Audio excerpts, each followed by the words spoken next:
This is the OFN Today on the Our Lads Football Network. As we have a Tuesday show, which actually it's Tuesday nights, not all that bad. Ryan, normally we do our Monday shows, but who knows? Maybe if this goes the way it is, then we'll be doing Friday shows in a few weeks. But either way, it's actually a good opportunity for us to wrap up everything, including the Monday night game, which was a really good game too for Las Vegas in front of nobody. We had some good primetime games. We talked about the possibility of good primetime games, and we got them. You fresh back from your first trip, Chicago, Giants and Bears went down to the wire. How did that go? It actually ended a lot like the Seahawks Patriots game. The Giants had the ball at the 10-yard line, or rather at the 14-yard line with 2 plays to go. I think it was like 10 seconds to go, 14-yard line.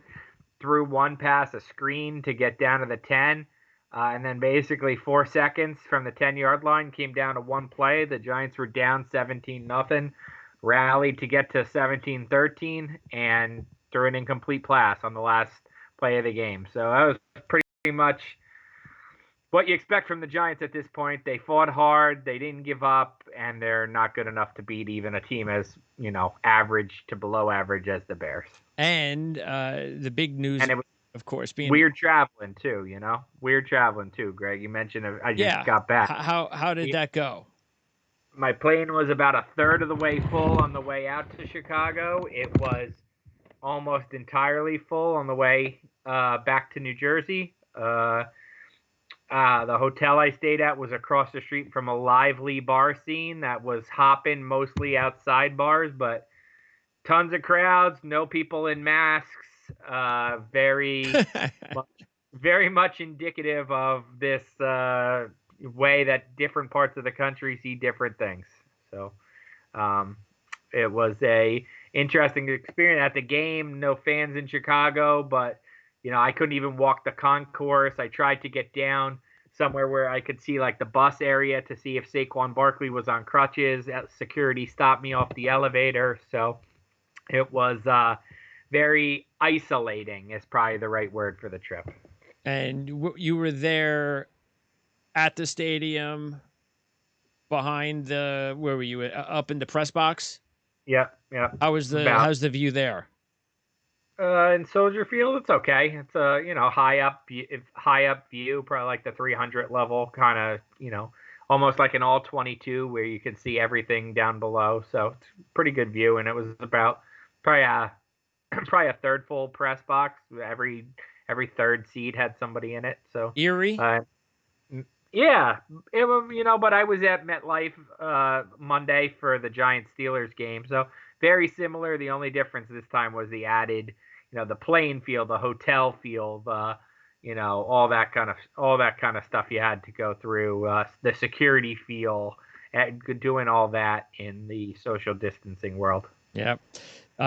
Barkley gets hurt for the Giants. What else? What I've been saying on the Jets show from preseason is wins, losses don't matter this year. What matters more than anything is the development of Sam Darnold. And it's kind of the way it was with the Giants, is the development of your young talent, especially your key three, your left tackle, your quarterback, your running back. And to see the running back go down, Barkley, that's terrible. It was a weekend of crazy injuries. Well, I think there were like 20-something significant injuries. I'd be hard pressed to tell me that any one player who got injured takes more away from his team than Saquon takes away from the Giants. Now, the Giants aren't going anywhere with or without him, but how much he means to them is more than Joey Bosa means, or Nick Bosa means to the 49ers. It's just it's more. Yep. They have other good players. Yeah. They have other strengths of their team. Saquon is the Giants at this point, and so for him to be out, torn ACL, wrecks the Giants season, and obviously throws a real wrinkle into Saquon's contract discussions after this season. And also, you just never want to see this happen to, especially football, a young player who at a position where even though it's not like, okay, this is his third ACL, fact is, once you get one, you get really concerned with whether or not another one's coming down the road. Could be the other knee. And it's also a matter of how long will it take that player, because Barkley is such, I mean, his cutting ability is elite, Correct. and he's going to That's have it. to cut on that knee. Uh, it's just going to be really tough, and you just hope nothing but the best, but you can never be sure now about his career. No, that's exactly well said. Like all running backs obviously need their knees. All football players need their knees, but Saquon's game is so reliant on quick twitch moves, on cuts and slashes and hurdles and stuff that his knee is always going to be in harm's way. So, look, the best case scenario is Adrian Peterson. I think tore his ACL in December of 2011, came back and won the MVP in 2012. That's obviously the high bar Saquon will achieve, stride to, Yep. but that is certainly the exception to the Yeah, norm. every player is different. Yep. Otherwise, by the way, with Jones, this also hurts him big time because he doesn't have that running back to lean on. That means the Giants, even though you know they don't want to kill the quarterback, they're going to pass the ball now more than they were. Deion Lewis, I can't imagine he's going to be the number one running back the rest of the season. They got to find somebody. Well, they signed Devonta Freeman today. Oh, officially he's signed. Okay. Well, no, I shouldn't say that. They've agreed to terms with Devonta Freeman. He still's got to go through the COVID testing protocol and all, but they've agreed to terms with him. So, barring something unexpected, which happened when they tried to sign Ross Cockrell, the cornerback, he went. They agreed to terms with him, and that fell apart. So I guess nothing is a given. Yep. But they're expecting to add Freeman this week, so it'll be some sort of rotation of Freeman, Deion Lewis, and Wayne Gallman, who has shown promise in his limited action with the Giants, but is really one-dimensional. He can't pass catch. He's not a very good receiver. He's not a big role on special teams. He's really just an old-school running back. But right now, that's what the Giants are looking for, so he gets an overdue opportunity. Other big injuries, you mentioned Bosa. So Giants take on the same team that played at this stadium on Sunday, which is weird, but it is what it is. And the Niners, I guess, did they stay? Do you know? They're in West Virginia. Okay. They went to the Greenbrier, I think, in West Virginia. That makes sense. Yep. But anyway, so Bosa's out now. Solomon Thomas is out now. Mostert has the ankle injury, so he should be out for a little bit. I can't believe he's going to play on Sunday. And Jimmy G's got, of course, has the high ankle sprain, so he probably is out for a couple of weeks. Mullins will get the start. But for San Francisco, they would have taken the loss over these injuries. These are just, all of those injuries. That's because you're a Jets fan. You never take a loss. Well, I'm just saying, you have all the Jimmy G and all of these players lost. This is the Super Bowl jinx all over again. Put it this way: if you're going to lose a lot of players, play without them for a couple of weeks. Play the Giants and the Jets in those games. Yeah, well, for me, they're done. There's no way San Francisco is going to amount to anything this year. We talked about the NFC West, and look how tough it is. On a serious note, I think you're right. Like, not because I think San Francisco is bad, not because I believe in the Super Bowl jinx, but because the injuries are a ton, and there's no, they're 8-8 might be last place in the NFC West. You could give me all these injuries. I think I said this to you before, Greg. You could give me all these injuries. You could give me Super Bowl losers and put the 49ers in the NFC East, and I'd tell you, whatever, they're still going to win the NFC East. Their JV team will win the NFC East. But in the NFC West, with their JV team might come in last place, and that's what they're playing with right now. Yep. So that's the deal for the 49ers. McCaffrey, the superstar running back, another running back. He isn't lost for the year, but he's got the high ankle sprain. That could be a couple of weeks. It could be a month. And McCaffrey is interesting because he got hurt early in his career, and it wasn't a surprise because he's so small compared to your average running back that runs in between tackles the way that he does. So this is something to keep an eye on. But look, Carolina, like the Giants, weren't going anywhere anyway. Correct, exactly. They're not going anywhere anyway. So probably, you don't want to see a guy get hurt, but probably not the worst thing for him to save some tread on the tires this year of all years. Denver, meanwhile, loses Locke potentially That for more than a month with the shoulder injury. They lose Von Miller before the season begins. Now Sutton just got back. Then he tears his ACL. Locke goes down with the shoulder injury. So now Denver's done. Driscoll will be their quarterback. I think Driscoll's a pretty decent backup, but now he's going to have to start for over a month, and that's just not good. Can I take back my Broncos sleeper Super Bowl pick? Of course, Can it's I, an injury situation. can, You want to move Vegas up there?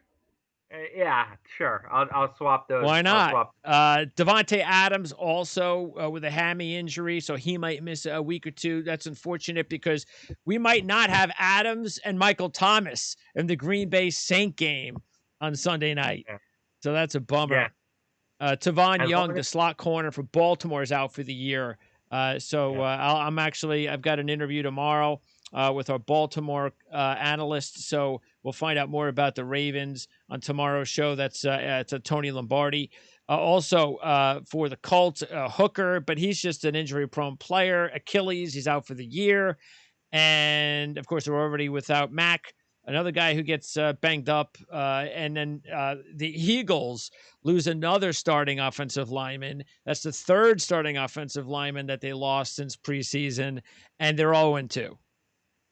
Here's the thing, Greg. We talked a little bit before the season, and I think Anthony Lynn said this on Hard Knocks, is like the team that wins the Super Bowl this year, the playoff teams this year are going to be the healthiest teams. And he was talking about COVID. Really, the teams that win the Super Bowl this year, and you could say this for any year, it's the healthiest teams, the least injured teams, but I think it's especially true this year. We're seeing right now, this is not a coincidence. We're seeing right now what taking 9 months off from contact physical football activities does to guys with no OTAs. This is why OTAs exist. This is why they're in the team strength and conditioning room all year. This is why they have mini camps, so that your body doesn't forget football movements for 9 months. And I think we're seeing right now with this injury toll a little bit of what not having, you can't simulate football at home in your gym on a Zoom meeting. So I think we're seeing that a little bit right now. Speaking of Anthony Lynn, nice segue, because he surprised a lot of people with his statement regarding not. What I didn't really get in the statement was how he set it up.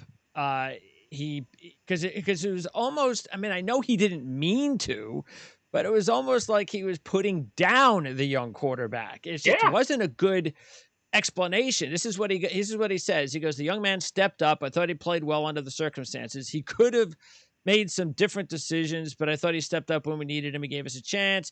Tyrod's not available. We can win with him," meaning with Herbert. But there's a lot that you don't know. There's a lot that we didn't get done with Justin on the field. He's a backup for a reason. He's a rookie, and there's a lot that he needs to learn about this game.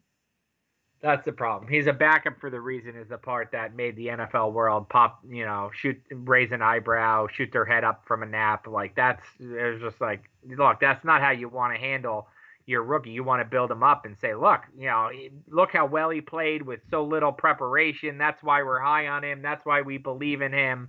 Look, like you could say Tyrod is the guy right now, and we believe in him, and that was just a little taste. We look forward to Justin when he has more responsibility, what he can do, that kind of thing. You don't have to kick him. You don't kick a guy after a good performance like that. I've watched enough bad quarterbacks in my career, and quarterbacks pump up coaches pump up bad quarterbacks. You certainly aren't supposed to kick your young quarterback after he plays above expectations in his first start. As I tweeted last night, Greg, the 2021 Chargers coach is out there somewhere right now. Like, wow, I can't believe he said that. I hear you. I mean, I was actually a little bit surprised that he got the opportunity to come back again. But then again, under the circumstances, I'm not sure that was the reason, of course, but fact is, it's probably best that he is there this year. But yeah, they have to move on. To tell you the truth, I'm not even sure what Tom Telesco's still doing there, to be honest with you. He's been there long enough too. Yeah, But that just kind of shows you how the Chargers organization is run right now. well, yeah, that's the problem. The Chargers perennially underachieve. Like, and it's not Lynn and Telesco, it's Marty Schottenheimer and LaDainian Tomlinson and Philip Rivers. It's like it's San Diego, it's Los Angeles. It feels like every year they have one of the most talented teams, and every year they don't get to where they should be. Yeah, and it is surprising that because whether it's the poor attendance in San Diego that led them to move, and of course they want a new stadium, but also you have the situation where all right, they're in this brand new stadium, nobody's going to come see them anyway. Sure, they're going to come see the stadium more than anything, but the way the Rams are playing, hey, if I got a ticket, I'm going to go see the Rams. I'm not going to waste my ticket on the Chargers. That's And kind of the Jets problem for 30 years here. yeah, sure. So it's look, Anthony Lynn could have handled it a lot better, but for Charger fans, that's a great performance you get out of this kid. It was like a record-breaking performance for a first game starting quarterback. So look, he made one bad mistake, which kind of cost him the game, the interception late, but still, what a game. And to do it against the Chiefs too. Yeah. So that's what you expect. You expect rookie quarterbacks don't make the playoffs often for a reason. Yeah. So yeah, you don't kill them for mistakes. Daniel Jones is in year 2. He's still making head scratching mistakes. Darnold's in year 3. He's still making head scratching mistakes. You don't kill a rookie quarterback in his first game for one mistake. Okay. Now, as far as the games and a few other things relating to the games, mentioned last night, you had the Raiders beating the Saints, and Drew Brees is kind of looking his age. I don't know. I don't think that this is the time to kind of knock Drew Brees. If you want to knock Drew Brees, you should have knocked him at the end of last year, because once again, he didn't play well in playoff losses in back-to-back years. And I don't get, if you look at the statistics in this game, they were leading the game early, so they had the lead. And this is something Peyton has done over his career. He still, if you look at it, he still decided, my 41-year-old quarterback without Michael Thomas, I'm going to let him throw the ball 38 times, and I'm only going to run the ball 19 times when my running back has a 6.1 yard average, my top running back. Yep. That's some Andy Reid style play calling there, where you forget about the running game. Yeah, look, the Saints weren't good. They were my Super Bowl pick. Certainly less confident today than I am yesterday. Breeze, a lot been made about his, the average yard. He's throwing a lot of short passes, not really pushing the field. I think he's got the lowest yards per attempt so far, or the air yards traveled on an attempt. I'm going to chalk that up to not having Michael Thomas. Absolutely, and they don't have a whole lot of talent past Michael Thomas, and now you're seeing what happens when Michael Thomas leaves. There's Traquan Smith, Sanders. He's just an okay player, and he's not a deep threat anyway. Yeah. So the tight end, they got Cook, and I'm not a big Cook fan. So Kamara had 9 receptions? That's what it is. Kamara seems to get more receptions than he gets carries. Yeah. Look, a couple years ago, the Saints had a ton of injuries at receiver, and they were signing like beer salesmen and, guys out of, ShopRite to be their receivers, and they were catching touchdown passes. Well, Breeze isn't what he was 4 years ago, but I think he is still more than good enough to get you to the playoffs and, big games. I still think this is very interesting. I still thought it was, if you really, and I got to believe, even though he looked good, he didn't lose any games, Bridgewater. You had to think that Peyton saw something he didn't like, because why would you just let Bridgewater go when Breeze, okay, maybe he's got a year. That's what you're going to mortgage the next 4 or 5 years potentially with Bridgewater, just to give Breeze one more year. Look, the Patriots didn't do it with Brady. So, Montana left. I don't. So I got to believe that maybe there was just something about Bridgewater Peyton didn't like long term. I don't know I don't know. I mean, it's an interesting theory. I certainly haven't heard that. I think it was more one, they really like Taysom Hill, so they think Taysom. There you go too. Correct. And two, I think, look, Drew Brees has earned the right in that city. That's a city that's attached to the Saints. He's donated money there. He's, obviously tied to his origins are tied to Katrina and all the recovery there. He is that city. So I think as long as he wants to play, they had to let him play. And for Teddy Bridgewater, I mean, he ain't getting any younger, right? He hadn't been a starting quarterback since 2014 or 2015. Yeah, he's maybe. not a kid, sure. So yeah, Taysom Hill. That's a good point because that you get the feeling that if Breeze retires, that Taysom Hill might actually be the starting quarterback next year. Correct, and he's 30 already. So I don't blame Teddy. Look, even if they went to Teddy and said, "Look, you're going to be the guy next year," Teddy didn't have a year to waste, especially Absolutely. They didn't have the salary cap Sure, to pay yeah. Drew Brees $20 million, No. Taysom Hill $10 million, and Teddy Bridgewater $10 million. So it was just it was bad timing for Teddy Bridgewater there, but. I don't know, interesting theory at least. But anyway, look, on the flip side, a really big win for Gruden and the Raiders. They're building something really nice there.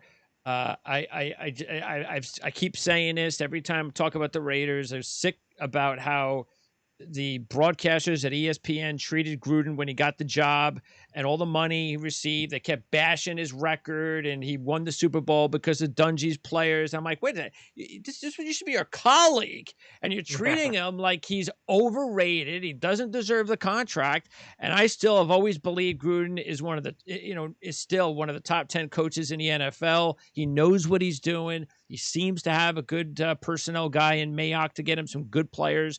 And Gruden seems to also feel like Carr may be his guy now. Yeah.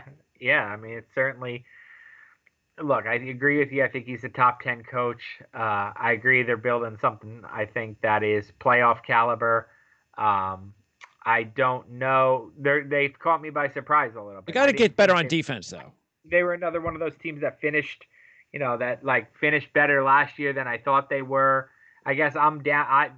I'm on the show it to me because they've been bad for so long, but I think they got the right coach. I think they've got some good players at key positions. With them, you wonder oh God, they could have got so much more for Khalil Mack. Oh God, they could have handled Antonio Brown so much better. I think they're better than they've been in a long time, but I still feel like they could have been better than they are right now, if that makes sense. Also, and by the way, they get a reason why this was such a big win for the Raiders, and every team has hopes of the playoffs, is because if they had lost this game, because this is a tough situation for them, they get Monday night. Now they got to travel all the way east to take on the Patriots on a short week. So you don't expect them to win that game. Patriots off a loss too. What was that? Patriots off a loss. And Patriots off a loss. So, so you don't expect them to get the win. But now if they lose, they're 2-1 anyway. As far as the Patriots, that was actually a better Patriot, especially offense, than what we saw in the Miami game. Because Cam Newton is just all about keeping Cam Newton healthy. And he proved it once again that when he is healthy, he is an excellent quarterback. Oh, absolutely. I mean, I think there's probably 6 or 7 teams right now that are wondering oh, wait, maybe we should have got the Chargers, for example. They lost out on Brady and then they let Newton go. They went right to Tyrod Taylor. You don't think the Chargers would like to have Cam Newton? That's because of Anthony Lynn and his relationship with Taylor. That's why he stuck up for him. I mean, that to me, there's and it's not just the Chargers. Sure. The Bears. They traded Bears, for Chicago Bears. They traded for Foles. You don't think they'd like to have Cam Newton? Yep. All of a sudden it's oh well, of course this worked out for Belichick. Of course, no, this isn't the Patriots catching a break. This is they outsmarted you again. You let them outsmart you. They saw a guy out there who they knew played well, really well the last time he was healthy, and they got him for dirt cheap. You let that happen. That's right. NFL. That Belichick didn't pull one over the fast one. This isn't Spygate or Deflategate. This isn't him cheating. You let this happen. Right. So you deserve it. You could have signed him for $2 or $3 million and kept him away from the Patriots. Correct. Yeah. But that's what happens. But look, again, though, the key is he has to stay healthy. Only been a couple of games. He can get hurt in a couple of weeks, and then we'll go, well, there you go. Patriots are done. But so far, so good, even though they got the loss. And Russell Wilson, even though he threw he had one of those, yeah, I'm Russell Wilson. I will make this kind of throw 50-60% of the time because, I'm Russell Wilson. But if that's another quarterback, everybody's trashing that quarterback for making that 3rd down and 1 40-yard pass, which gave the Patriots the ball back. But still, Russell Wilson just proved once again that he's the best quarterback in the league. Yeah, I don't know. Is he? Me and a buddy. Is he or is it Mahomes? Like, well, you tell me. Who would you like? I think it's Mahomes. Really? If you got, yeah, and I know we're not even talking about Lamar, who's the third best. Who's the reigning MVP. To me, those are the 3 best quarterbacks. Lamar's got to throw the ball a little bit more. To me, it doesn't matter. It doesn't matter how you get it done. To me, well, that was the problem in the playoffs. He didn't throw the football. So, and by the way, here's the thing, Lamar Jackson, I didn't understand what he was doing in this game against Houston. In the game against Cleveland, I think he carried the ball like 7 times. But in the game against Houston, he decides, for whatever reason, to carry the ball 16 times on the ground, 54 yards, a 3.4 average, and he threw the ball 24 times. I mean, and a lot of times he's running the ball. Like, again, the 3.4 average is actually accurate. He wasn't getting anywhere. It's like, dude, stop killing yourself and throw the football or hand the ball off. Correct. If you're going to run, as a quarterback, you better be averaging 7 yards a carry. Anyway, Baltimore gets a win like we expected them to, and Baltimore and the Chiefs will now play the battle of undefeateds on Monday Night Football. How about that? Baltimore, were their 3-point favorite in that game, so that's a typical line game there. The home team, they get the 3 points. So what do you think? I think the Chiefs will win the game. It's the game everybody wanted to see as the AFC Championship game last year. I think it will be the AFC Championship game this year. I think the Chiefs win the game. The Chiefs, look, it's great offense versus great defense. And then on the other side, it's good defense versus good offense. I'm gonna go with Mahomes. I just think they're a notch ahead. Like you said, he's a better passer. I think they have more weapons. I think you'll see a slugfest. Remember that great Rams-Chiefs game? Was it last year or 2 years ago? 2 years ago. I think you'll end up seeing something like that, where as good as the Ravens' defense is, that you're just not the rules in the NFL today. The setup, you can't play great defense on a team like the Chiefs. Well, what the Chargers did was, once again, it proved, and we saw that in the Super Bowl, that when you beat or have a chance to really beat the Chiefs, you've got to make them one-dimensional. You have to stop the run game. That's why they had to come from behind, by the way, in some of these playoff games.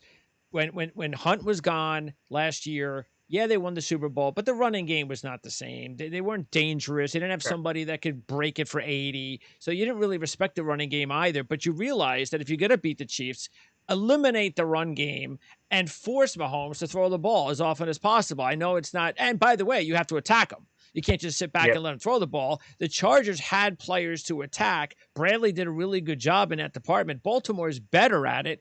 So, look, I prefer Baltimore in the underdog role. I think they're a better underdog team in these big games. So in that light, I might lean that way. But I just got a feeling right now that Baltimore is get it done on Monday.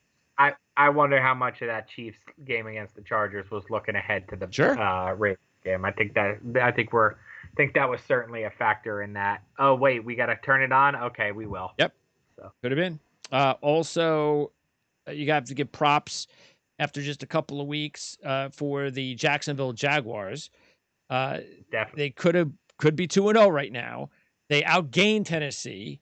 And look, we already talked about this. And I know, look, it's not going to matter anyway because the Jags are not getting the first pick. They're too good right now. I don't think they're going to fall apart unless there's a ton of injuries. Gardner Minshew is a starting legitimate quarterback in the NFL. The Jets are getting the first pick, Greg. I could only be so lucky. And Sam Darnold can be traded somewhere else. But fact is that it's a good sign because they got some really young receivers. They got this James Robinson running back that nobody knows about because he didn't play Division I football. The defense is the issue because they lost a lot of big key players, but they're an exciting team to watch.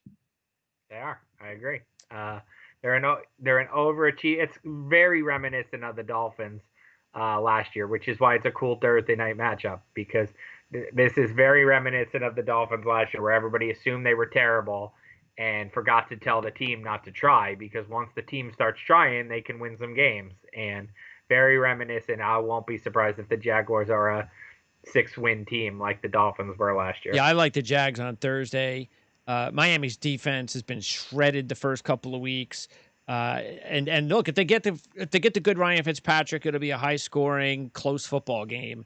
If they get the bad Ryan Fitzpatrick, Jags will win going away. But Jags are a 3-point favorite at home, and I like the Jags. Yeah, agreed. I agree with you there. Picked the Jags last week as one of my best bets in the post. There you go. I'm 6-0. 6-0 on my best bets. 3 a week in the post, and I'm 6-0. And only 3 of them have been picking against the Giants and the Jets, so I did get 3 other games right. You see, now what you got to do is start putting money on them so you can lose. No. Because once you start putting money on them, you'll start losing. Yeah, no. As an NFL writer, I won't ever bet on it. No, I'm just saying that's the whole point. That's why that's why you won't put money on it. Dallas and Atlanta, and wow, that was one of those for the records. Never happened before. It had nothing to do with Dirk Cutter, but Quinn is now on the hot seat, don't you think? Absolutely, yeah. I'll be surprised if he makes it through the season. That was unbelievable. I mean, that's bad coaching. I don't know if it's him or his special teams coach or whatnot, but you can't watch that watermelon. I don't know who that player was. You can't. He's probably not on the team anymore. You can't watch that play and not you're screaming, "Pick up the ball!" And for them to lose that way, I think I read something in the Atlanta Journal-Constitution that's like the Falcons don't just lose; they like implode every time they lose, and that's a sign of a team that's not well coached. Well, look, it's funny because they're 0-2, the Bears are 2-0, and yet I'm real confident Atlanta's winning on Sunday. Oh yeah, the Falcons are the better team. It's just a matter of the defense is nowhere near the level it was when they went to the Super Bowl. That's what it is. The offense is fantastic because Ryan, I mean, you talk about these older quarterbacks, and Matt Ryan he's so underrated. And he's got Ridley now, who's turned out to be, he could be right now their number 1 receiver. That's how good he is. Yeah. Yeah. And Julio Jones is a top 5 receiver in the NFL. Yeah, exactly. So, and Hurst. Now they got Hurst at tight end. Yeah, they're so they can score a ton of points. Yeah, the problem is they put too much on their offense every game. They need to score 35 a game to win. That's a tough thing. I'm not gonna and look, I know it's bashing them is easy, but I'm gonna give them a little bit of a shot. They blew a game that you don't blow. It just happens once every 450 times, and then you lose to a really good Seattle team. 10 games. What's that? I said it feels like it happens at Falcons like once every 10 games. Yeah. So, well, of course, what was the first time it's ever happened in history? The game when a team scored 39 points without a turnover and lost. Yeah, and lost. Yeah. By the way, speaking of teams, and we're not going to talk too much about them, but do you want? But because we don't like them. But just if you want to, if you're willing to give Houston a break, as much as I don't like them, I didn't realize their schedule. To come out of the gates, Kansas City, Baltimore, Pittsburgh. Yep. Brutal. Yeah. So, but if Deshaun Watson wants to be a $40 million a year quarterback, he's got to win this game. You can't start 0-3 and be considered in the Jackson, Wilson, Mahomes class. If you want to play in that league, you got to beat the Steelers. Yeah, I think they do have enough weapons there. It's not like he's got a better offensive line, and he does have enough weapons. It's not like he has the jet, mash unit out there throwing footballs too. So not as much as an excuse, but I agree. You're playing a Pittsburgh team that barely hung on to beat Jeff Driscoll. And it's not like they destroyed the Giants in week 1 either. Gotta win that game if you're Watson. Rams and the Eagles, and the Rams, one of our sleeper teams, is getting it done. A 60-1 shot when the season began. I haven't checked their numbers now, but I'm glad the Henderson kid got an opportunity to run with Akers going out, because I think the kid who is fantastic at Memphis, he's a game breaker, and I think Akers had a really good camp when Henderson was hurt, but now that Henderson had an opportunity to play when Akers went down, I think Henderson is somebody that you got to watch out for in this league. And the question is Noteboom is out now, the guard. That's the key part of that offense, is keeping Goff upright. The offensive line can't afford any more injuries.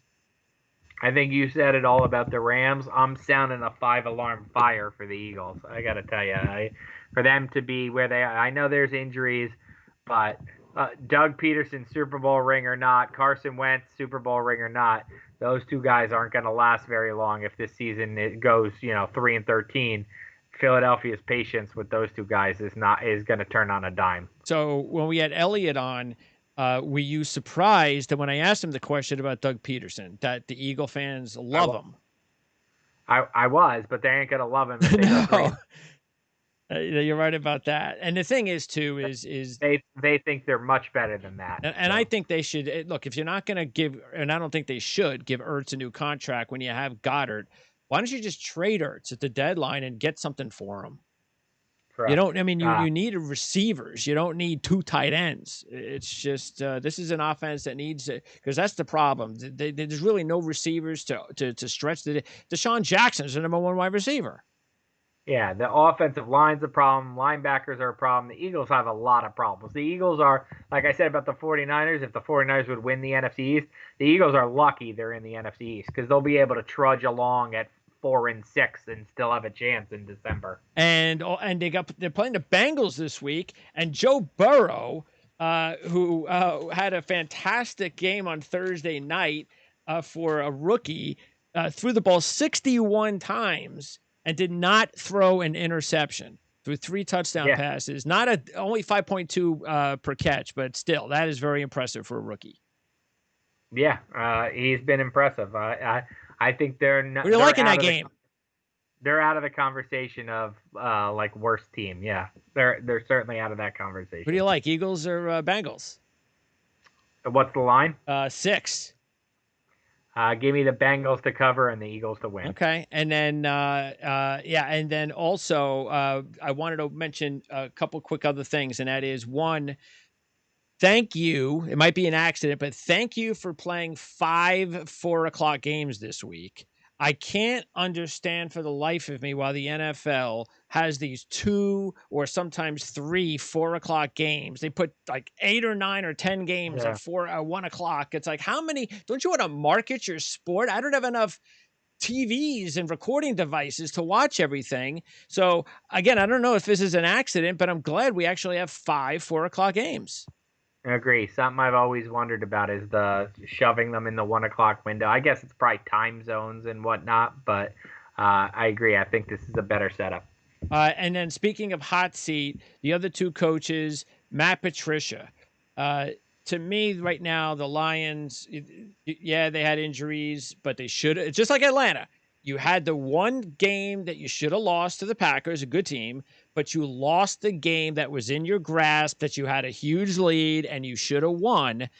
And Patricia, I can't imagine he's got much longer to go here. They have to win soon. Yeah, the thing that's in his favor is the GM is there that hired him. And he might be gone too. Yeah, but that you don't usually fire your GM in season, so I think they'll probably ride it out to the end of the season together. But yeah, exactly, and then they'll both be gone. This is going to house cleaning mode. Yeah, and they're no longer be Patriots NFC North, and they play Arizona this week. Yeah, so Arizona could go 3-0. Absolutely. Yep. And Adam Gase. It's funny in a way, the way that the New York Jet fan base reacts to Adam Gase. Because they never wanted him there in the first place, especially with all the injuries the Jets have. They don't care. It's Adam Gase's fault. It's all Gase's fault. They don't care that Josh Malone's running around and Brett Perryman off the field and Hogan off the field and Frank Gore's getting 21 carries. It's Adam Gase's fault. So, but the thing is, he's got the relationship with Joe Douglas, and unless they go 2-14, and every game during the season is kind of like the first 2 games, I just don't think Gase is actually going to go anywhere.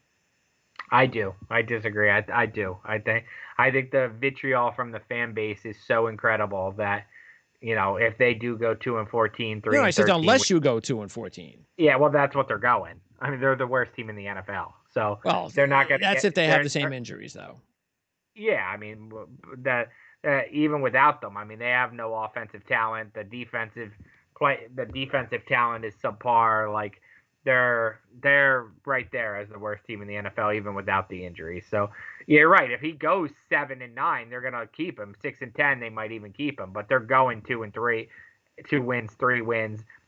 He'll say, pro Gase people use the injuries as an excuse, but the vitriol from the fan base that usually gets it done in New York. Well, and look, I agree. If you're going to win 2 or 3 games, it's not going to matter. It just won't. Yeah. And Yeah. I don't think you could be a pro Gase guy all you want, but 2 or 3 wins after what happened last year, even with the injuries, it's too bad. Sometimes you get bad luck, and there's nothing you can do about it.